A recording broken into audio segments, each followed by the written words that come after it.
What's happening, everybody? John Ryan here with IGN, and we are looking at what it takes to get rich in Grand Theft Auto 5.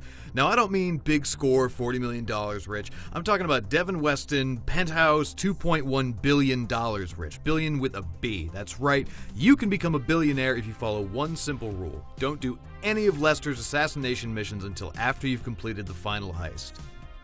If you've already played through the game on 360 or PS3, you probably knew this already. But if you're just visiting Los Santos for the first time, here's how to take that measly 38 or 39 million you made during the big score and turn it into some serious walking around money.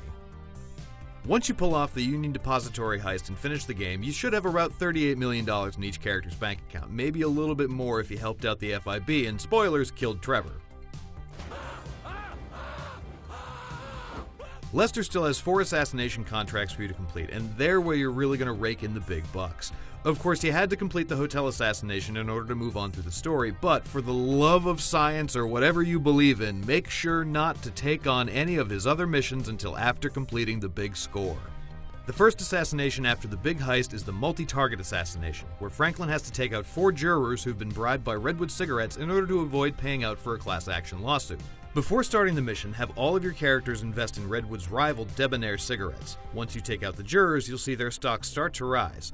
If you'd sell your shares immediately after the assassination, you'd see around a 60% return on your investment. But if you wait until the middle or evening of the next day, you'll see a return of almost, if not double, the amount you put into it. The highest we saw was around 103% return on our investment, which ballooned our bank account to around $80 million.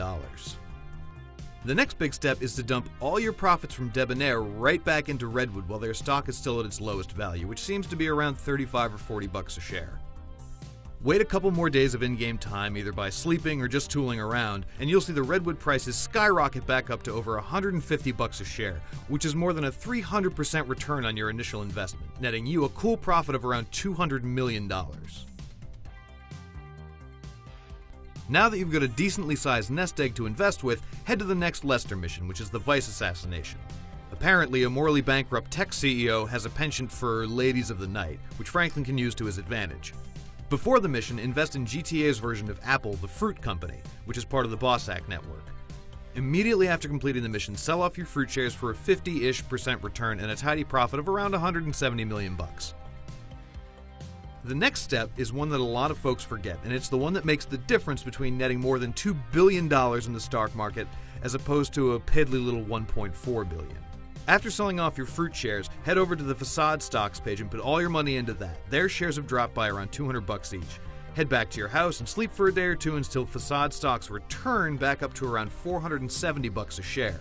It might seem like the 30% return you'll get isn't that much, but that extra 150 million will make all the difference in the world. For the next assassination, you're only going to affect one stock, and you won't even be investing it until after you've completed the mission. The bus assassination sees Franklin hijacking a city bus in order to take out an automotive executive and put the kibosh on a big merger. After you eliminate Mr. Penny, wait a short while for the price of vapid motor cars to plummet, then put all $650 million you should have by now into that. Head back to bed for a day or so, then sell off your vapid stock for a 100% return, doubling your money and netting you a whopping $1.3 billion per character. Now, that much money is enough to buy all the property in San Andreas and still have a bunch left over. But there's one more assassination to take care of, and this one will give you enough to finally build that Scrooge McDuck-like money pool in your basement. Before starting the construction assassination, dump all of your collective $3.9 billion into Gold Coast Construction. The idea is that by taking out the mob boss who's extorting the company, the construction firm will stay in business and their profits will go way up. Once you blast your way through the construction site and take down Benelli, wait a day or two and then sell off your last ultra-profitable stocks for about an 80 or 90% return, and make a huge profit of more than an additional $1 billion. And that's it.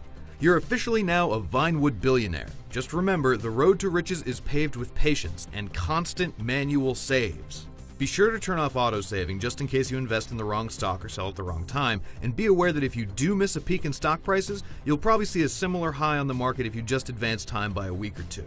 Hopefully this has helped all you master thieves and petty criminals escape the poorhouse, and for everything else on GTA 5 for PS4, Xbox One, and last-gen consoles too, you're already in the right place here at IGN.